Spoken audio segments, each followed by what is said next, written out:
Muy buenas noches, bienvenidos a 4 a la N. Soy Gonzalo Prialé. Es grato tener como invitados esta noche a Cecilia Villegas, CEO de Capitalismo Consciente Perú, César Luna Victoria, reconocidísimo abogado tributarista, y Omar Aguapara, director de la carrera de Ciencias Políticas de la UPC. Esta noche vamos a tocar el tema de qué podemos esperar de este gobierno, del Congreso y de los partidos y los movimientos políticos. ¿Y qué nos aguarda, no? Va a haber una foto de inicio, ahora siguen las cifras de la insurrección tras la caída de Castillo.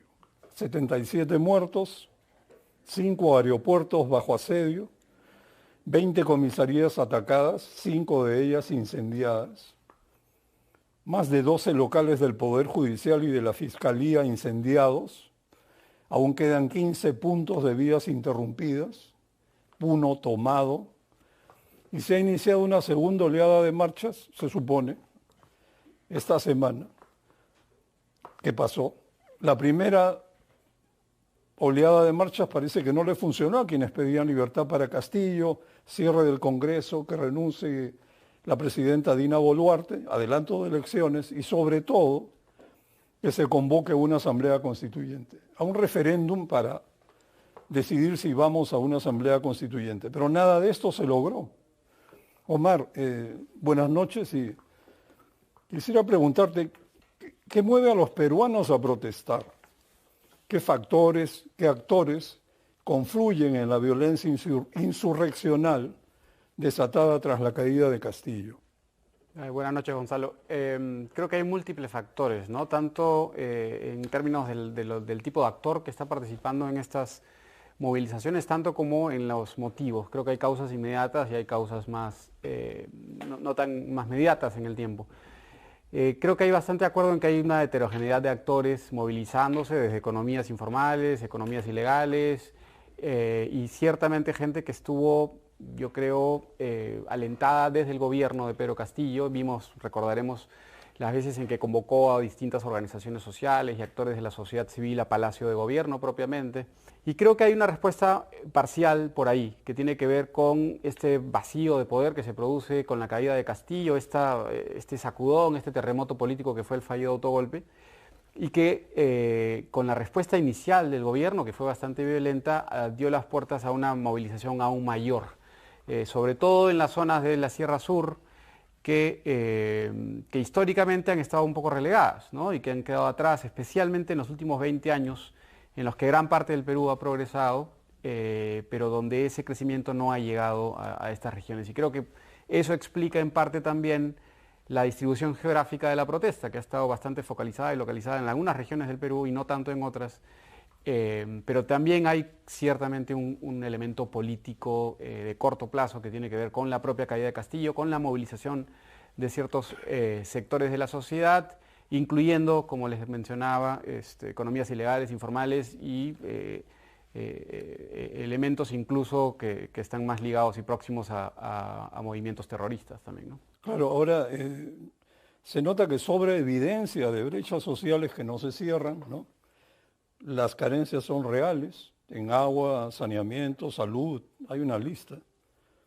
Hay falta de empleo y oportunidades. Sobran causas justas de protestas. Sin duda, sería absurdo negarlo. Sin embargo, esta motivación no parece ser la que mueve a los políticos y activistas de izquierda radical que aprovechan las protestas para justificar la convocatoria a una asamblea constituyente, impulsar una nueva constitución, eliminar el capítulo económico, refundar el país para eternizarse en el gobierno y saquearlo. César, ¿cuál es tu lectura de esta dicotomía? ¿Es posible que estemos presenciando un aprovechamiento político en cierto grado? Yo me declaro analfabeto para entender la coyuntura. Yo creo que la coyuntura es muy compleja y creo que el primer punto de partida es reconocer que nos está siendo difícil leer. No es una lectura fácil. Entonces, la siguiente pregunta que me haría es, oye, no cómo salimos de aquí, sino cómo llegamos aquí. ¿no? Entonces, claro, tenemos un horizonte cercano, dice, bueno, ya, el golpe de Estado de Castillo, sí, yo creo que en el cortísimo plazo el golpe de Estado gatilló la protesta. Pero creo que tendríamos que irnos un poco más allá, y creo que lo has planteado tú con el tema de las desigualdades, ¿ya? Pero no son desigualdades económicas, que las hay, ¿no? Yo creo que en las protestas tú no ves pues aumento de sueldos, beneficios, subsidios. O sea, el tema económico, el tema de la reivindicación social, que era el lenguaje común de todas las protestas que hemos solido ver, no está ahora, ¿no? Lo segundo es qué cosa protestan, tú las has mencionado, ¿no? Es que renuncie Dina, adelanto de elecciones, que se vaya el Congreso, Asamblea Constituyente. Yo diría, todos esos elementos, ¿cómo leemos esos documentos, esos elementos? Y yo creía que lo que está detrás, el común denominador, es, oye, yo no estoy en el poder, ¿no? Porque hay pedidos absurdos, ¿no? Dina es una ineficiente, ¿no? Y el Congreso es ineficiente, que renuncie Dina para que el ineficiente Congreso gobierne durante un año. O sea, el caos ahí es mayor. Yo creo que lo que hay allí es, hay un reclamo político, ¿no? Y hay que leer ese reclamo. Yo creo que el reclamo político, para verlo en una mediana duración, yo me iría a principios de siglo. No, a principios de siglo, gran parte del país se unió contra la corrupción de Fujimori, ¿no? Vino Paniagua, que es un alter ego de la moralidad, de la democracia, y se inició una promesa democrática, ¿no? Vamos a refundar el país. Coincidió con el crecimiento económico, pero fue una promesa política, ¿no? Y esa promesa política se concretó en un programa constitucional fallido, la regionalización. Que además la regionalización sirvió para que la corrupción se incrementara. Y todos los presidentes han tenido denuncias de corrupción, toditos, de este siglo, ¿no? Entonces, ¿qué cosa ha ocurrido? Que la gente al final se sintió estafada en esa promesa política. Y esa estafa política tuvo, yo diría, su punto clímax cuando el Estado fue incapaz de atender el tema de la pandemia, ¿no? El Perú tuvo el mayor ratio de muertos en el mundo. Entonces, cuando la gente, cuando mis padres, mis hermanos, se me mueren porque no tengo un balón de oxígeno y el Estado no es capaz, ahí es cuando el tema estalla. Yo creo que el tema el golpe de Castillo fue la gota que rebalsó el vaso, pero el vaso se llenó en estos 22 años de fracaso político y de corrupción. Claro, claro, siempre el vaso se llega a derramar o hay un gatillo, ¿no? Pero también hay actores y, por otra parte, se presenta como solución a los problemas nacionales, como los que has relatado, esto que defines bien como una especie de estafa política, el cuento del progreso que no aparece. Pero, por otro lado, la oferta de una asamblea constituyente como si fuera la pomada milagrosa, el cúralo todo. Cecilia, ¿acaso la fractura social, las necesidades básicas insatisfechas, se resolverían con una nueva constitución refundacional? Sin duda que no, Gonzalo. El tema en realidad es que no hemos hecho la tarea adecuada. Creo que tanto Mar como César han hecho un diagnóstico de lo que está ocurriendo. Y a mí solo me gustaría acotar que lo que yo encuentro es que hay una falta de representación política. Los ciudadanos no están adecuadamente representados, no hay una administración del poder adecuado. El Perú es un país de argollas. Hoy mi argolla está en el poder y en general lo que la población, sobre todo de regiones, ha sentido es que la argolla de Lima ha capturado siempre el poder. Cuando llega Pedro Castillo, llega con el sombrero puesto y la historia del campesino rural de provincias que venía a hacer un cambio porque él entendía la pobreza y representaba a esta población que no se siente incluida en el desarrollo del país y en el crecimiento económico. Y lo que ocurre es que cuando Castillo cae con un discurso adecuado. No me han dejado gobernar. estos 17 meses en el poder no me han dejado gobernar. Los grandes empresarios, la élite limeña no me ha permitido gobernar para el pueblo. Y entonces los partidos de izquierda, estas organizaciones ilegales, estas distintas organizaciones de la sociedad civil, antisistema si quieres, y que tienen una agenda de nueva constitución de hace mucho tiempo, utilizan esto y utilizan esta dicotomía amigo-enemigo, ¿no? O estás con el empresario o estás con el pueblo, no puedes estar con los dos. Y lo que ha ocurrido es que nosotros no hemos hecho la tarea de explicarle a la gente de dónde veníamos y a dónde hemos llegado. Porque lo cierto es que el Perú logró reducir la pobreza en cifras realmente impresionantes. Y sí es cierto que se ha logrado satisfacer ciertas necesidades. Hay mucho mayor acceso a agua y saneamiento, a educación, a pistas, a caminos, a carreteras, de lo que había en los años 90 o si quieres hasta en los años 2000. Y el desarrollo no se logra de un día para otro. Es cierto que hay una necesidad insatisfecha enorme, es cierto que no se ha hecho la tarea, pero el Perú ha dejado de ser un país pobre, el Perú es un país de ingreso medio alto. Y parte de lo que comentaba César con el tema de la regionalización o la descentralización es que el Estado peruano descentralizó presupuestos y descentralizó funciones a gobiernos que no tenían la capacidad para ejecutar esos presupuestos. De hecho, sabemos que lo que se refiere a temas de salud, atención primaria, o que se refiere a temas de colegio, los presupuestos están en los gobiernos regionales, no en el Ministerio de Educación en Lima. Y sin embargo, los ciudadanos de regiones no tienen esa información. No hemos hecho la tarea de inculcar ciudadanía a los peruanos. Los peruanos no sabemos ser ciudadanos, no sabemos exigirle rendición de cuentas a las autoridades. Y de eso se cuelga este grupo que cree que la Asamblea Constituyente no va a ser la solución a los problemas, es la solución a sus problemas, porque ciertamente van a acceder a puestos públicos. Su mayor intención con la Asamblea Constituyente es cambiar el modelo económico, todos lo sabemos. ¿Por qué? Porque quieren que el Estado vuelva a ser empresario. Y no tienen que cambiar la Constitución. Ya Petroperú, de hecho, ha dado un avance al firmar el contrato con Perú Petro por el lote 192, ¿no es cierto? Entonces, cuando se comienza a volver al Estado empresario, estos políticos de izquierda se trepan en los puestos públicos y capturan rentas. Lo que están haciendo es privatizando al Estado. Entonces, toda esta discusión de necesitas una asamblea constituyente, necesitamos una nueva constitución para resolver el acceso a agua, para resolver el acceso al poder o la adecuada representación política, no es cierta, es mentira.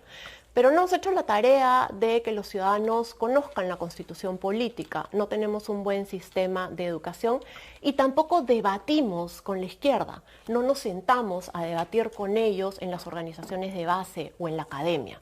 Entonces, al no hacer esta tarea, lo que termina ocurriendo es que su narrativa gana y es una narrativa en la que fingen tener un real interés por el que menos tiene, por el más pobre, pero esto no es real. Su interés es simplemente copar los puestos públicos y las empresas del Estado. Claro, hay un interés muy concreto, ¿no? El sueño del Estado propio para toda la vida y meter la mano sin temor. Bueno, por otro lado, es cierto que sin un Estado eficaz las carencias causan frustración, pueden generar protestas. Pero esto lo aprovechan cuadros extremistas de izquierda vinculados directamente a grupos terroristas que se ponen al frente de las protestas, cometen vandalismo, crean caos y buscan la caída del gobierno para capturar el poder, ¿no? Ahora, decir esto no busca ocultar las causas de la protesta, no, es imposible. Pero tampoco quiere decir que todos los que marchan, ni siquiera la mayoría de los que marchan, son terroristas. No, nada que ver. Pero aquí viene el tema de las narrativas. El San Benito del terruqueo, Omar, deja en offside a los críticos, ¿no? Funciona bien, la verdad resulta atarantador. Los periodistas, los propios políticos, terruqueo y se quedan congelados. No saben qué decir, como si fuera un crimen pensar en estas cosas. Pero forma parte sustancial de la narrativa de izquierda. Omar, ¿por qué será que la narrativa de izquierda se ha impuesto, ha ganado tanto terreno? Yo diría que le viene ganando por goleada la narrativa de derecha. Es una buena pregunta. A mí me llama mucho la atención, yo estoy de acuerdo, sin duda que hay una narrativa eficaz, creo que el fetiche de la Constitución funciona muy bien porque es un símbolo contra el que no hay nada parecido del lado de la derecha que pueda esgrimir, ¿no? Yo creo que no alcanza necesariamente con decir miren cuánto se redujo la pobreza o hacer uso de cifras, porque esas cifras a veces no transmiten con tanta claridad lo que transmite de repente un mensaje más antisistema. Pero también es cierto que esta narrativa también funciona mejor en otros lados, en algunos lados que en otros lados, ¿no? No hemos visto, creo yo, en Lima el nivel de movilización que se ha visto en otras partes del Perú.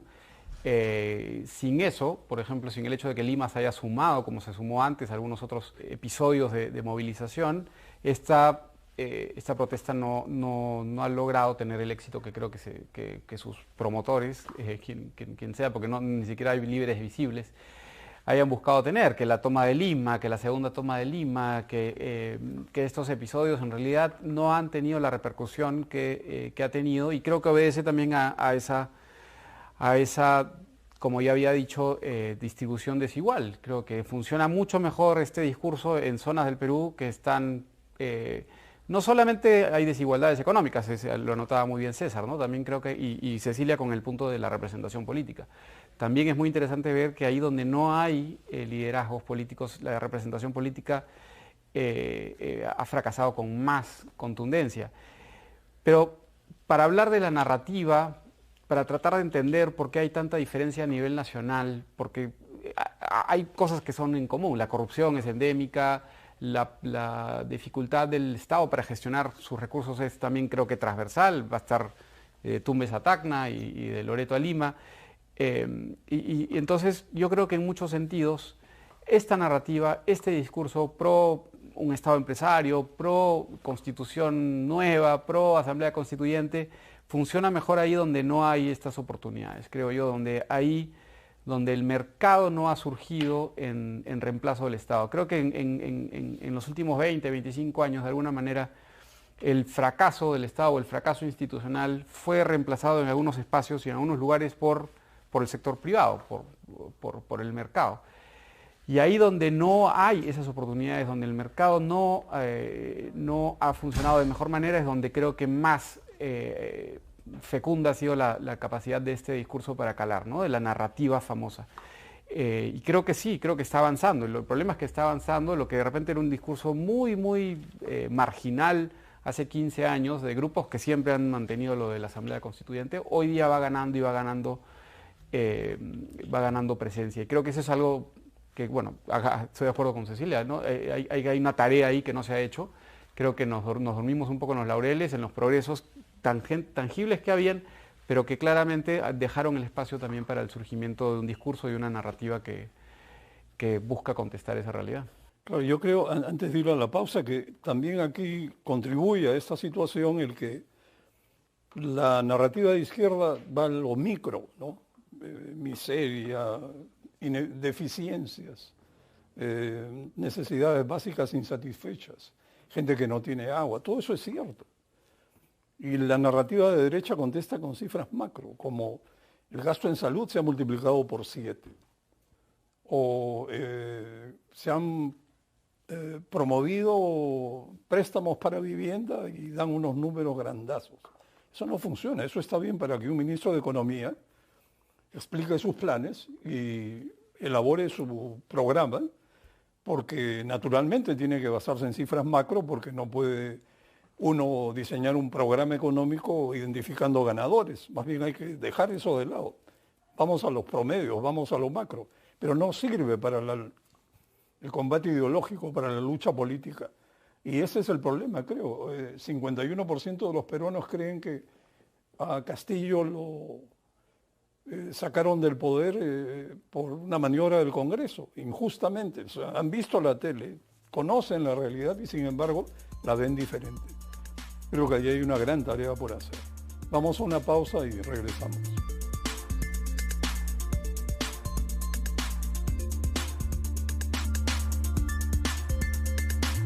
Bueno, estamos de vuelta. Hablemos de la polarización que atraviesa el país. La violencia ha crecido tanto que no es posible dialogar y pactar, ¿no?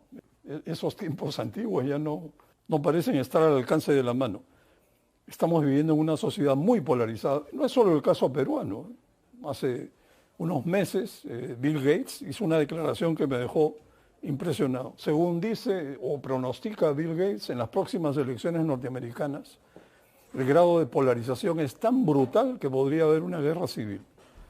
Así llega a tal extremo la situación de polarización. Bueno, pero en el Perú la estamos viviendo. El liderazgo está siendo ocupado por extremistas. No hay centro, ni izquierda, ni derecha moderadas que valga la pena considerar, que se haga oír, respetar y se gane un espacio. Los grupos neosenderistas parecen dominar la escena de las movilizaciones. Acallan a quienes no lo sigan, obligan al cierre de mercados, por ejemplo, y amenazan a quienes no participan. Eso es bien efectivo para capturar o secuestrar, como se dice, ciudades, ¿no? Como ha ocurrido. Y los grupos ultraconservadores derechistas tienen el liderazgo del otro extremo, ¿no? César, ¿cómo puede sobrevivir el país en un ambiente tan polarizado? ¿Existe todavía un centro político o crees que ha quedado pulverizado? No, el centro siempre existe. En nuestra imaginación. Claro, en el espectro. Espectro. Qué tan grande sea, ese es un tema, pero como posibilidad existe. Dos ideas. La primera, para sacar un poco el tema del país, efectivamente a nivel mundial hay una adicción, esta no es palabra mía, es palabra de Llorente y Cuenca, hay una adicción por el extremo, ¿no? Ha ocurrido en varias elecciones mundiales. Y en el Perú viene desde hace 3 o 4 elecciones, el tema se gana por 40.000 votos, 30.000 votos, 60.000 votos y un universo de millones de electores, ¿no? Casi micras décimas de punto porcentual o centésimas de punto porcentual. Y creo que a mí, déjame tomar una palabra tuya, Cecilia, es que no somos ciudadanos, ¿no? El ser ciudadano es y acá viene mi formación de abogado, transige. El ciudadano exige por un lado, pero sabe hasta dónde exigir. Y creo que al olvidarnos de ser ciudadanos, nos olvidamos de exigir y nos olvidamos, esos son los derechos, pero nos olvidamos de las obligaciones, que son la parte que damos. Yo creo que somos responsables todos, porque hay un extremo de derecha que está, ¿no? Hay un plan de derecha conservador que me parecen de los años 60 y preconcilio Vaticano II, pero está ahí, hay un extremo de derecha y hay un extremo de izquierda. Y creo que nosotros lo alimentamos cuando no revaluamos lo que has llamado, yo llamaría a la izquierda democrática y a la derecha liberal. Yo diría que la izquierda democrática y la derecha liberal han perdido éxitos políticos. Y al perder éxitos políticos, los que han recuperado son los extremos. Y para irnos al extremo de izquierda, que es un poco el que más vemos, estos grupos neosenderistas, yo diría que surgen por culpa nuestra, ¿no? Al terrorismo se le derrotó, por lo menos ideológica y militarmente, hace 30 años. ¿Cómo resurgió el senderismo o el neosenderismo, ¿no? Y yo creo que surge, ¿cuál es en mi lectura, cuál es la primera organización neosenderista que prospera? El Movadef. ¿Qué cosa es el Movadef? Es la asistencia social, ¿no? Es la asistencia social de ¿quiénes lo formaron? ¿No? Las viudas, las parejas que tenían a sus esposos o a sus esposas en prisión, las tías que recogían a los huérfanos de sendero, huérfanos porque sus padres habían muerto o porque estaban presos, y esa asistencia social, ¿no? Porque el Estado se olvidó de ellos, esa asistencia social fue surgiendo, y políticamente hoy día existe. Yo creo que todos los que estamos, todos los que leemos más de 4 páginas de diario, sabemos que hay un nuevo sendero que existe, que está detrás de esas operaciones, sin duda, y que son extremistas, sin duda, y que le han ganado a la izquierda, sin duda. A eso lo que Omar ha dicho, ¿no? La economía criminal, ¿no? Entonces yo creo que estos dos sectores efectivamente están tras las protestas le ponen la cuota de violencia. Da pena decirlo, pero necesitamos muertos para que la protesta prospere. Es una frase cruda, ¿no? Horrible, pero está, ¿ya? Entonces, si nosotros seguimos siendo extremistas por el otro lado y no le damos a la izquierda democrática una victoria política y la derecha liberal no tiene otra victoria política, quienes se van a enfrentar en las siguientes elecciones van a ser los extremos. Y en esos extremos tenemos dictaduras de derecha y tenemos terrorismo de izquierda, y los hemos vivido y nadie quiere vivir, y en esos extremos el país no funciona. Entonces yo creo que aquí viene un poco mi estado de abogado. Yo como abogado, perdónenme de salir de la política, pero como abogado yo escojo mi adversario. O sea, yo tengo que litigar contra una compañía, voy a negociar contra una compañía. ¿Con quién negocio? ¿Con el gerente o con la gerente del otro lado? Prefiero con la gerente del otro lado, y no voy por género, no, sino decir, oye, me entiendo mejor que con este. Y empiezo a danzar, empiezo a generar un baile para que en la negociación tengo que darle concesiones a la parte que quiero que tenga poder al otro lado para negociar. Yo creo que nuestra solución está en que la izquierda democrática, que hoy día no pinta, tenga éxitos políticos, y que la derecha liberal, que tampoco pinta, tenga éxitos políticos. Claro, pero yo agregaría algo que además valida lo que has comentado, César. Creo que hemos visto pasmados cómo el neosenderismo llegó al poder con Castillo. Había evidencias fotográficas de sobra, cantidad de personajes estrechamente vinculados a Movadef, a lo que se puede llamar neosenderismo, de la mano con Castillo. Ministros que estaban vinculados y que dicen que no, nunca firmé una adhesión y eso es suficiente para salirte del problema. O sea, hemos pasado por agua tibia, algo que era evidente. El neosenderismo desbordó a la izquierda democrática y a la izquierda no tan democrática, y francamente están tomando la batuta de esta insurrección en que ha devenido la caída de Castillo.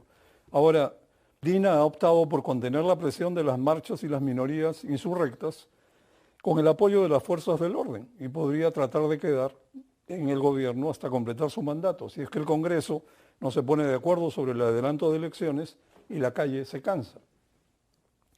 Ahora, Dina no cuenta con partido ni congresistas, y su respaldo consiste en algunas bancadas o grupos que se turnan en apoyarla por temas, y en medio de la polarización parece haber dejado de lado o no privilegiar la búsqueda de diálogos.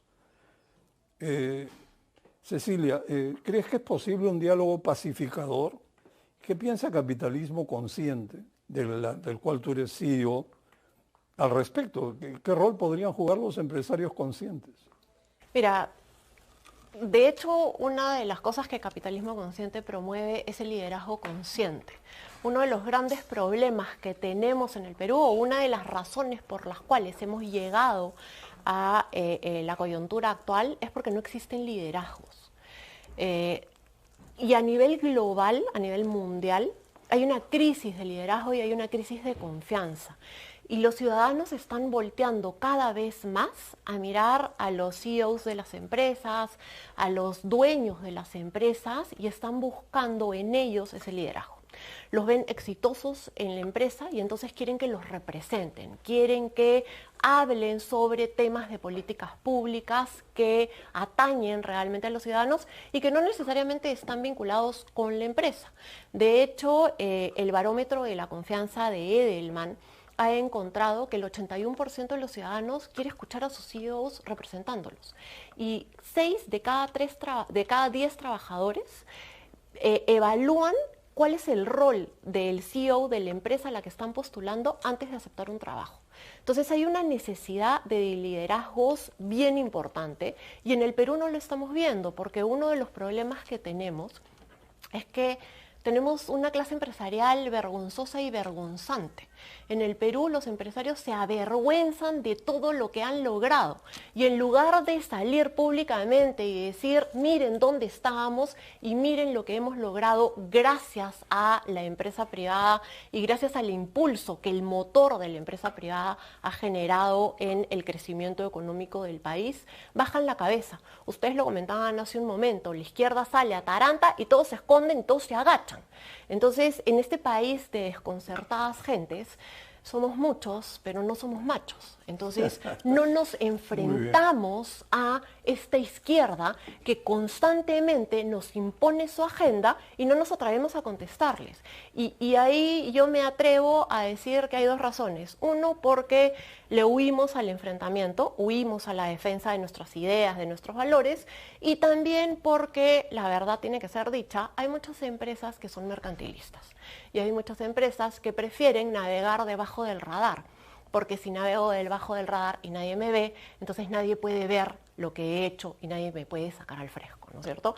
Esas son algunas de las cosas que vemos y que resaltamos constantemente, pero también resaltamos que hay varias empresas, hay muchas empresas que están teniendo líderes conscientes y que están teniendo roles importantísimos y que ellos tienen que salir y tienen que levantar la voz. Pero más allá de eso, déjenme regresar a un punto que han tocado ustedes dos. Ustedes dos han hablado, César y Gonzalo, de la izquierda democrática y de la derecha liberal. Y yo les quiero devolver la pregunta, ¿qué izquierda democrática hay en el Perú? Eso es una falacia. En el Perú no existe izquierda democrática. Cuando Pedro Castillo sale elegido y con todas las acusaciones de corrupción que había, toda la izquierda se trepó al coche de Pedro Castillo porque todos querían cuotas de poder, ministerios, presupuesto para regiones, ¿no es cierto? Todos se treparon, todos se dividieron el poder. Y en el caso de la derecha liberal, ¿dónde está la derecha liberal? Acá no hay derecha liberal, acá hay una derecha conservadora y además una derecha egoísta y vergonzosa también, porque resulta que nadie quiere ser de derecha, ahora todos quieren ser de centro, ¿no? Entonces, ¿dónde está realmente la derecha que tiene que salir a defender los principios de la libertad de mercado y salir a defender todo lo que hacen los empresarios, los buenos empresarios, los empresarios conscientes, como motores de la economía de este país? La verdad es que yo pensaba en esto cuando decía si el centro ha quedado pulverizado. Sé que hay un espectro, pero yo pensaba en actores. ¿Quiénes son? O sea, trato de encontrar personificaciones y no las encuentro. Y ahora que lo mencionas, izquierda democrática, bueno, no sé, yo creo que hace como 60 años se llamaba izquierda democrática Lapra. Pero después no veo quién puede jugar ese rol. Todos se acomodan, como bien dices. Lo gracioso es que he visto ministros que eran abogados de Castillo a tiempo completo, en vez de actuar como ministros, diciendo, pero no estuvimos en el gobierno, no nos dejaban gobernar. Eso es el colmo, pues, de la cara dura, ¿no? Y por eso, por no hablar claro, es que está pasando lo que está pasando. Ahora, Omar, yo quería preguntarte, ¿podría ser que estemos a punto de pasar del fuego al agua a punto de hervir, de la turbulencia a una estabilidad mediocre, una meseta sin sostén, ¿no? Eso tranquiliza, tal vez, pero no soluciona. ¿Cómo crees que sería la nueva normalidad si los problemas de fondo siguen intocados, irresueltos? Es bien difícil pensar que esto se pueda sostener en el tiempo, ¿no? De que podamos seguir en esta dinámica autodestructiva en la que estamos inmersos, en esta tragedia institucional, ¿no? Con estos espacios huérfanos de representación, como dicen César y Cecilia, donde no hay estos liderazgos. Más allá de la coyuntura, bueno, hay una coyuntura en la que vamos a ver, a todos indicar que ante la bajada en el ritmo de protestas, más allá de la segunda toma de Lima, de que Dina Boluarte pueda sostenerse un poco más de tiempo en el poder, yo creo que esto sería electoralmente costoso para el status quo. Lo he comentado en la columna en Semana Económica, de este sol mentiroso que tenemos, ¿no? Porque en esta aparente paz social que estamos viviendo y esta estabilidad que se esconde después de la tormenta que hemos vivido en diciembre y enero, ¿no? Con todo ese nivel de violencia, hay un riesgo que a más tiempo pase Dina Boluarte en el poder, gane más fuerza un discurso de izquierda en una siguiente elección, ¿no? Posicionándose Dina más que nada por oposición a Castillo, ¿no? Castillo viniendo a la izquierda, Dina Boluarte tratando de hacer lo opuesto y manejando el país de una manera que creo que está en las antípodas de alguna manera ideológicamente, a pesar de haber sido parte de su plancha presidencial.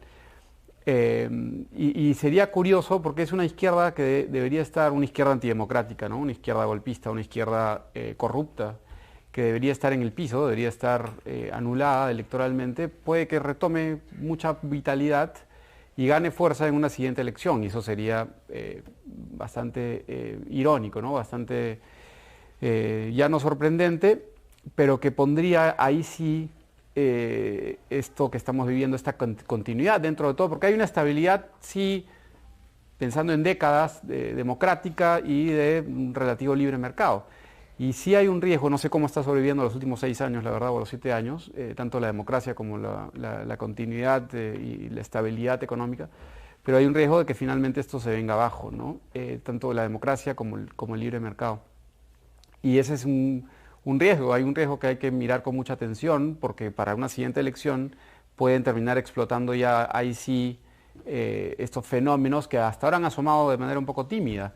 Lo vimos un poco en la elección de Pedro Castillo, tampoco fue un presidente tan popular, no fue elegido con 15%, se coló un poco en este espacio vacío de representación, pero nada impide que surja un verdadero outsider con mayor capacidad que Pedro Castillo, un poco más de carisma y un poco más de habilidad, y se tumbe todo abajo, ¿no? Y creo que eso es un riesgo permanente ahora en el panorama político. En este contexto, César, ¿cómo ves el futuro cercano? ¿Adelanto de elecciones para un periodo complementario 2024 a julio 2026 o para un periodo completo 2024 al 2029? ¿Cuál sería la opción menos precaria? Déjame hacer una dúplica. Ya. No puedo recibir el guante de Cecilia sin cogerlo. Sí, no hay derecha liberal y no hay izquierda democrática si miramos la escena política formal, porque no hemos tenido partidos políticos. Yo creo que el último gran partido fue el APRA antes de la alianza, antes de Prado, o antes del primer Belaunte, ¿no? Hasta ahí el APRA era una APRA que se organizaba políticamente. Luego, bueno, hasta el último Alan García también tenía esquema de partido. Eso no existe. No hay ningún partido que tenga los vasos comunicantes que llegó a tener el APRA en la primera mitad del siglo. Pero yo sí creo que hay semillitas, y tú eres una semilla. O sea, tú eres una CEO de un think tank que yo sí llamo derecha liberal. Y tú lo has reclamado en tu intervención. Entonces, mírate en el espejo, tú eres una de las primeras semillas de este, claro, chiquitito, pero que crezca, ¿no? Y a nivel de Estado, yo creo que el BCR, por ejemplo, es de derecha liberal, ¿no? Y maneja muy bien. Entonces tenemos ahí un think tank y una parte del Estado que son derecha liberal. Y a nivel de izquierda democrática, bueno, no vamos a ir pues, juntos por el Perú y país, ni contigo Perú, eso no va. Pero, a ver, otro think tank, el Instituto de Estudios Peruanos, ¿no? Yo creo que, ¿puedo llamarlo izquierda democrática? Yo diría que sí, porque toda la lectura que hay, toda la ideología que hay detrás de los estudios que hacen, que son investigaciones serias y probablemente gran parte de la investigación que hay en el Perú se hace allí, yo diría que es una izquierda democrática, ¿no? Tu pregunta es, ¿qué viene?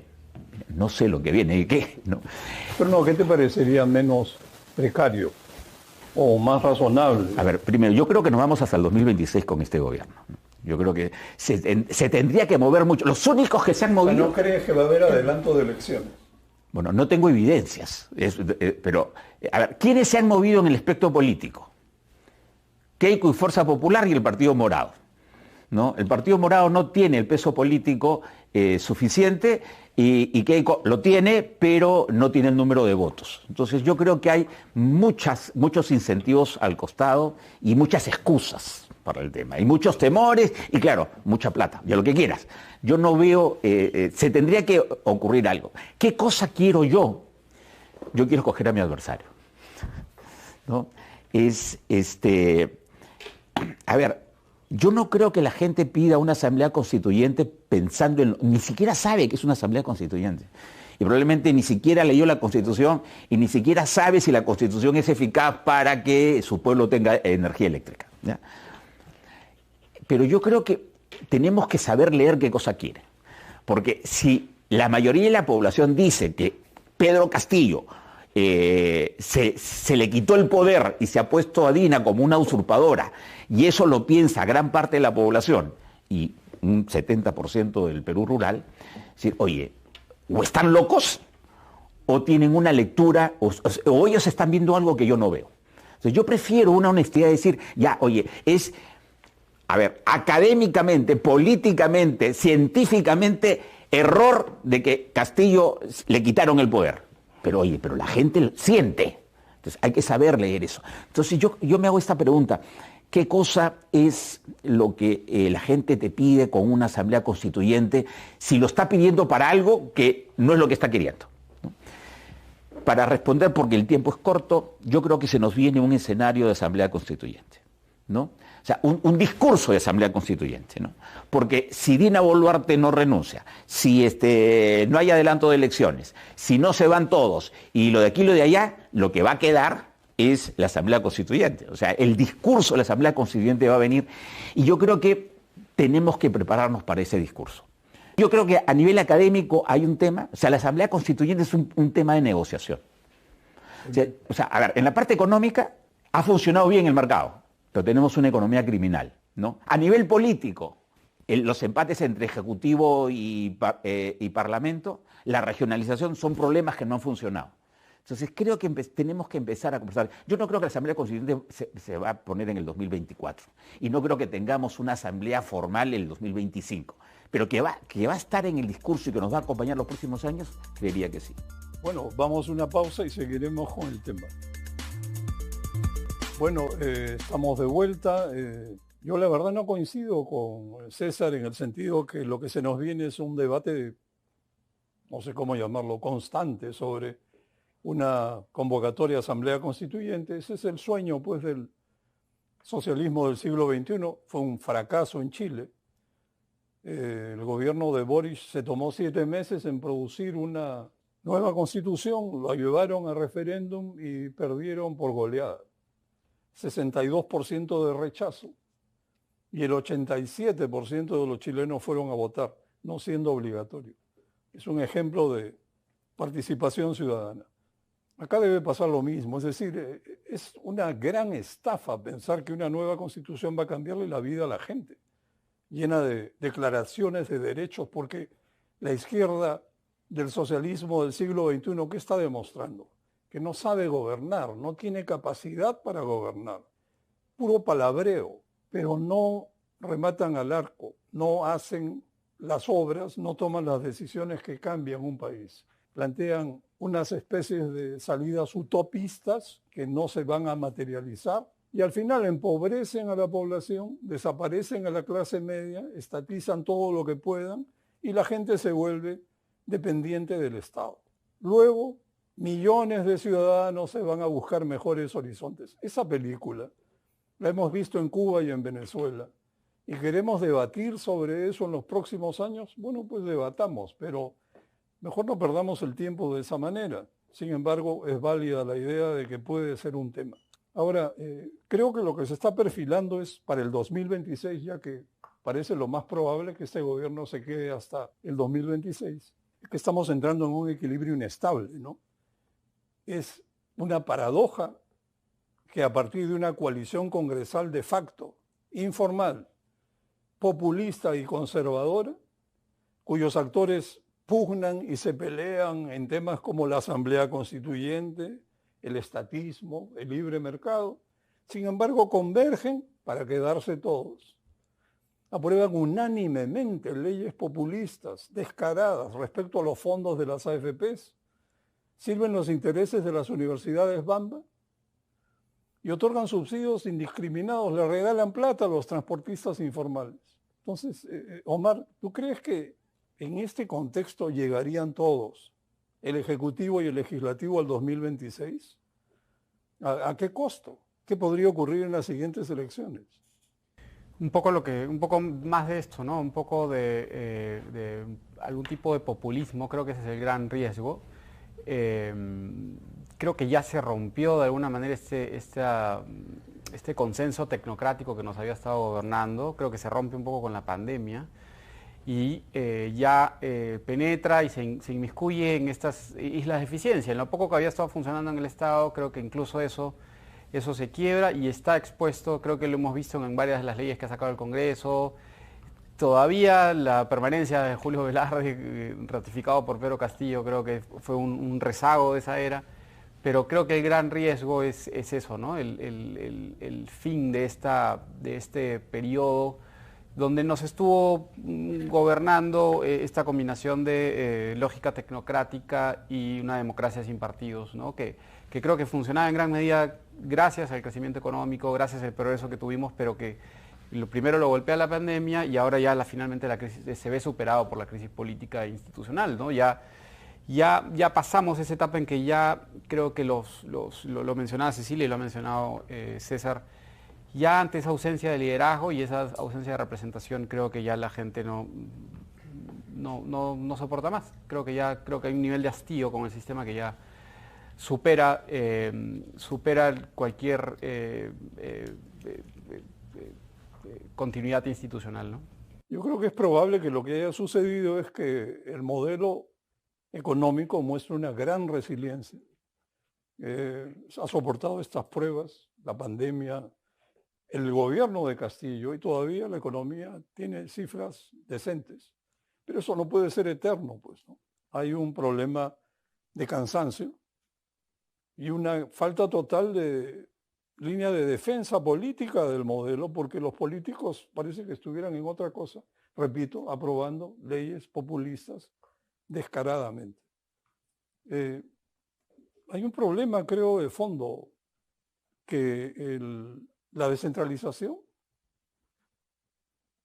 creo que borró del mapa los partidos políticos nacionales. Antes, los partidos políticos nacionales eran fuertes, estaban en todo el país, porque la única forma de tener un pedazo de la torta presupuestal era que las mejores familias de los departamentos ponían a sus hijos, probablemente uno en el APRA, otro en Acción Popular, y venían al Congreso y conseguían sus pedazos de torta, si quisiera ser cruel, diría sus migajas. Y eso se ha acabado. Ahora te hacen delivery a las regiones y a los gobiernos locales de las regiones, les mandan el dinero, se lo transfieren para obras que jamás logran hacer. La plata se desaparece y es muy común que los alcaldes salgan enriquecidos. Y eso es, a nivel de gobiernos regionales, pues se repite. Cantidad de presidentes, de gobernadores que están en juicios, denunciados, presos o lo que sea. La mayoría, ni siquiera unos cuantos. Entonces, y el otro tema que coadyuva en el mismo sentido, y ambos son económicos, es el financiamiento político, ¿no? Cecilia, ¿tú cómo ves esto, ya que tienes una visión crítica de la política y los jugadores? Nosotros en el Perú tenemos un problema gravísimo de regulación. Esta regulación hace que el capitalismo sea un club privado al que solo acceden unos cuantos, y esto es de Soto, ¿no? Y esto lo que termina siendo es que hay un gran segmento de informales. Este segmento de informales no está representado por partidos políticos y por lo tanto logran capturar a estos personajes, se infiltran en partidos o en movimientos y acceden al poder. Entonces lo que hemos hecho es informalizar la política. Es la captura del Congreso y las instituciones políticas por estos intereses informales e ilegales, ¿no? Nos podemos acordar del Comepollo, la Robacable, el Comeoro, ¿no es cierto? Todos estos personajes, o lo que sucede con las universidades Bamba. Hay personajes que llegan al poder a defender intereses. Como no hay una adecuada rendición de cuentas, no hay ciudadanos que le exigen a sus congresistas: yo te llevé al poder para que apruebes estos proyectos de leyes, para que representes estas instituciones. Entonces no hay una comunicación. Y cada cierto tiempo es la constante: este Congreso es peor que el anterior. Pero lo que termina sucediendo es otra vez, y un poco como comenzábamos el programa, no hay una adecuada representación política de los ciudadanos. Lo que se quiere con la nueva constituyente, o con la constituyente y la nueva constitución y la modificación del capítulo económico, es la privatización del Estado, es la captura de rentas del Estado por parte de la izquierda. ¿Van a ellos lograr efectivamente acabar con la pobreza? Ya la Constitución habla del derecho al agua, del derecho de propiedad, de un montón de derechos, pero lo cierto es que el desarrollo no se impone por decreto, ¿no? Yo no puedo sacar una ley que diga todos los peruanos van a ser millonarios y de pronto se aprueba la ley y todos los peruanos son millonarios. Esa es una de las grandes falacias de la izquierda. Y otra vez lo que ocurre, no enfrentamos a la izquierda en campo, en las organizaciones de base, en las universidades. La academia es un sector que ha estado bastante ausente del debate de lo que ha ocurrido en los últimos años. Necesitamos tener una visión a largo plazo del país e invertir en esa visión. El Perú es un país de emprendedores. A diferencia de lo que ocurre en otros países, nuestra masa crítica es de derecha, quieren que los dejen trabajar. La izquierda no debería tener un caldo de cultivo o no debería tener una masa crítica, y la tiene por la ausencia de la derecha, porque nadie se atreve a decir yo soy de derecha, yo creo en la libertad de empresa, yo quiero sacar adelante ese país. Yo creo que esa es una de las cosas que tenemos que hacer. Nosotros necesitamos un país donde todos los peruanos tengan igualdad de oportunidades y no haya esta brecha que existe entre un chico que nació en San Isidro, que fue al Markham y a una universidad privada en los Estados Unidos, y otro peruano que nació en Juli, en el departamento de Puno, y que tuvo acceso a una pésima educación. Eso no es de izquierda. Y yo sí puedo decir muy claramente que yo soy liberal y soy de derecha. Y yo creo en la igualdad de oportunidades. Bueno, vamos a terminar y quisiera pedirles a cada uno de ustedes que en un minuto traten de resumir su impresión de lo que hemos conversado. César. A ver, Chile es un ejemplo de lo que fue un lenguaje constitucional y no necesariamente una modificación de la Constitución. En el futuro, cuando yo decía vamos a tener un escenario de lenguaje constitucional, es porque el tema se me viene y prefiero estar preparado. Creo que Cecilia nos ha advertido de cómo se preparó la derecha en Chile. Nosotros no estamos haciendo eso. Entonces, si llega, pero eso estamos los abogados, colocarnos en las hipótesis, si llega el tema constitucional, no estamos preparados. Segundo, yo prefiero que llegue una asamblea constituyente en la que yo haya preparado el camino y haya negociado temas de cómo se forma la asamblea, qué temas van a tener y todo eso, a que me caiga por desplome por la grita popular. Yo prefiero una asamblea constituyente ordenada y no una impuesta por una protesta. Omar. De acuerdo con César, creo que viene un momento de definición importante. Creo que esta crisis no puede continuar, política, sobre todo, porque no es tan económica como hemos conversado. Una crisis social, hay serios problemas de representación y hay que estar dispuestos a debatir y a dialogar sobre ciertos puntos que sí es necesario reformar. Creo que hay cosas urgentes, no podemos seguir teniendo un país con 80% de informalidad, eso también es inviable. Y eso también está relacionado con el modelo en que queremos mantener en el Perú. Bueno, la informalidad no se resuelve tampoco por normativa. No. Por otra parte, creo que, como hizo Chile, su clase dirigente se rindió. Los disturbios quemaron cantidad de estaciones del metro, más de 50. Porque llevaban gasolina para quemarla, no era fuego autogenerado. Y se rindieron, dieron curso a la convocatoria de una asamblea constituyente. Miren el desastre en que están. Yo creo que claro que hay que hacer reformas políticas y también en el capítulo económico, ¿por qué no? Hay que eliminar privilegios, hay que nivelar la cancha, generar oportunidades, corregir la descentralización. Hay cosas que se necesita hacer, pero para eso no se requiere cambiar de constitución. No se resuelven las cosas con un bonito texto. Para eso pongamos el primer artículo. A partir de ahora, todos los peruanos serán felices. Resuelto el problema. Eso no funciona. Bueno, tenemos que despedirnos y les agradezco mucho a ustedes por su participación. Buenas noches.